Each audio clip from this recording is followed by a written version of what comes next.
ডকুমেন্টের শুরুতে শেখ হাসিনার গভর্নমেন্ট ফরমেশনের বিষয়টা দেখানো হয়েছে এবং বলা হয়েছে যে শেখ হাসিনা গভর্নমেন্ট ফর্ম করেছে। ওইখানে বোধহয় দিন তারিখটা উল্লেখ করা দরকার যে কোন সালে গভর্নমেন্টটা গঠন করেছিল।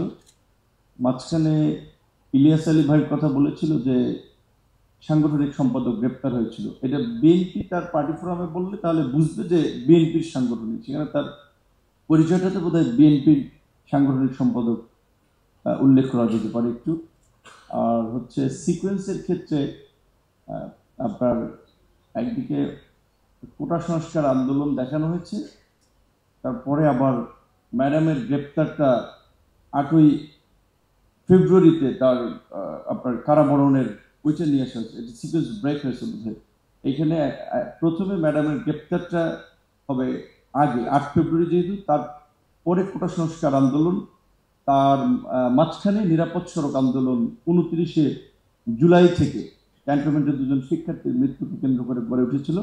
ওইখানে যদি একটু 30 সেকেন্ড একটু ইন্ট্রো দেওয়া যায় যে 29 তারিখে 2জন শিক্ষার্থীর মৃত্যুকে কেন্দ্র করে একটা, যেটা অনেকে কিশোর বিদ্রোহ বলেছিল, সেটা ছড়িয়ে পড়েছিল। তাহলে ডকুমেন্টারিটা একটু রিচ হতে পারে। এটা হচ্ছে ডকুমেন্টারি নিয়ে আমার একটু অপিনিয়ন। এবং আরেকটা কথা হচ্ছে, এখানে কোটা সংস্কার আন্দোলনের ক্ষেত্রে দুটো ঘটনা সবচেয়ে সিগনিফিকেন্ট এবং সেটা সব মানুষকে নাড়া দিয়েছিল। একটা ছিল রাজশাহী বিশ্ববিদ্যালয়ের ছাত্র তরিকুল নামে একজন শিক্ষার্থীকে হাতুড়ি দিয়ে তার মেরুদণ্ডের এখানে ভেঙে দিচ্ছিল। সো এইটা যে আপনার বলেন যে ফ্যাসিবাদের যে থাবা, সেটা মানুষকে দেখেছিল কিভাবে এরকম একটা হাতুড়ি পেটা করার পরেও তার বিরুদ্ধে গ্রেপ্তার করা হয় না, বিচার করা হয় না, কোনো ধরনের ব্যবস্থা নেওয়া হয় না।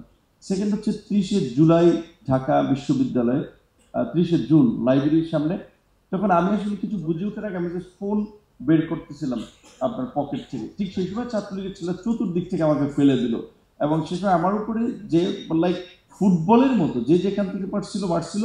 শেষ পর্যন্ত লাইব্রেরির তখনকার পরিচালক ছিলেন জাভেদ স্যার, উনি আসলে ওনার পায়ের নিচে রেখে আমাকে সেভ করার চেষ্টা করতেছিলেন। হ্যাঁ।